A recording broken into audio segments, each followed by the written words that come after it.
yes, I'll take this teddy bear, this ruler, this piece of string, and this cardboard box. Have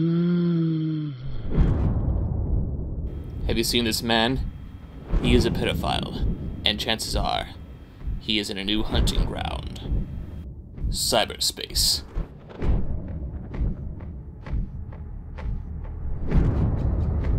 It has created an environment that can be dangerous and detrimental to the users that have experienced its capability. One might ask, what is cyberspace?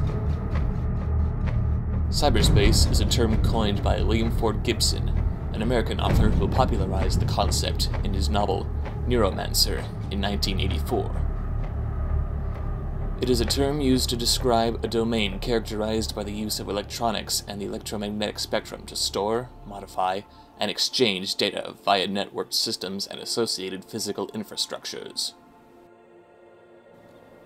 Gibson described his vision of this global computer network, linking all people, machines, and sources of information in the world where people could navigate through a virtual space.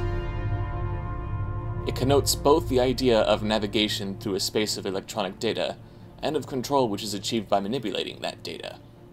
For example, in one of his novels, Gibson describes how someone, by entering cyberspace, could steer computer-controlled helicopters to a different target.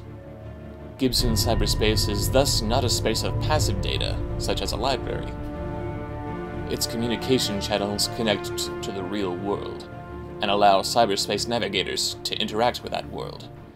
Cyberspace's substrate is precisely the joint network of all existing communication channels and information stores connecting people and machines. When seeking to understand the social exploration of cyberspace, one can point out that it has resulted in an explosion of virtual communities. The new frontier of cyberspace provides people with means of new and different kinds of social interaction online, but can lead to an experience of alienation.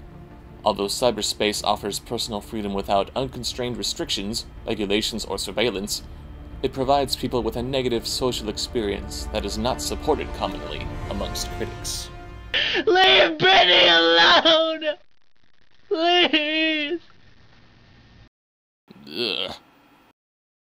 It is easy for children to fall prey to pedophiles when friendship is made under a benign guise, often offering friendship or understanding. Online predators will often go onto social networking sites, such as MySpace or AOL chat rooms, and it's there where they make their move. They communicate with their targets as if they are children themselves, and eventually they set up a date to meet their target in person. Hey, Pom Pom.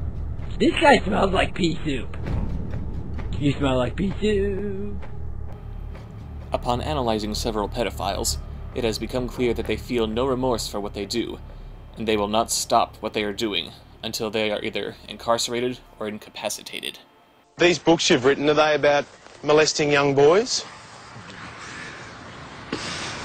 They're about all sorts of things. Are they about molesting young boys, Jeffrey? They're about molesting young boys. They're about molesting young boys. How to do it? For the rest of their lives, Jeffrey, they'll be thinking about that animal who stole their innocence. What about the last time you had sex with anybody? That was an evil occasion, wasn't it? There was no consent there, was there? What are you saying, Jeffrey? You are saying that you too are a raver. You're enjoying this, aren't you? You are. Do you think those young boys enjoyed it when you abused them as young boys? Yes, they did. No. Would you like to say sorry? No. You're not sorry for what you did? I'm not sorry for what I did. Fortunately, law enforcement officers are now using the same technology against pedophiles, monitoring their conversations and intercepting them when they meet their targets. For true prevention to take place, parents need to protect their children by becoming aware of the risks related to their internet activities. Only they can protect their children, with the threat of pedophilia striking not only the real world, but cyberspace.